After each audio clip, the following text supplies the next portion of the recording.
এই আন্দোলনে আমরা দেখতে পাচ্ছি এটা টাঙ্গাইল শহরের একটা দৃশ্য। এখানে সব জনতা মিলে আন্দোলনে নেমেছে। সকল ধরনের স্কুল কলেজের ছাত্র ছাত্রীরা, তারপরে দেশের সকল স্তরের মানুষ এই আন্দোলনে অংশগ্রহণ করেছে। তাদের সবার মুখে একটাই বলি যে তারা সঠিক বিচার চায়।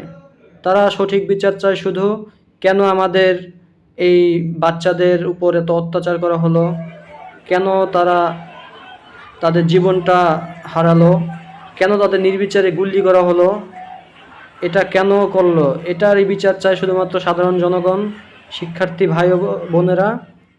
এখানে দেখেন যে টাঙ্গাইলের অবস্থা আজকে খুবই খারাপ। এখানে সকল ধরনের মানুষ নেমেছে। আমরা দেখতে পাচ্ছি পুরো রাস্তাটাই ব্লক হয়ে আছে।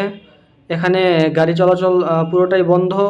শুধুমাত্র রিকশায় যোগাযোগের মাধ্যমে একটু ব্যবস্থা করা যায়, তাও সম্ভব নয়।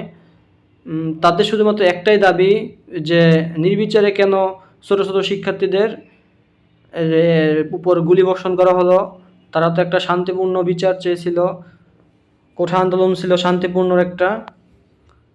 এখানে কেন তাদের উপরে নির্বিচারে এরকম বর্বরতার শিকার হলো তারা। আমরা দেখতে পাচ্ছি যে দেশের সকল স্তরের মানুষই এই আন্দোলনে সামিল হয়েছে। সকল ধরনের কর্মকর্তা কর্মচারীরা এখানে আছে।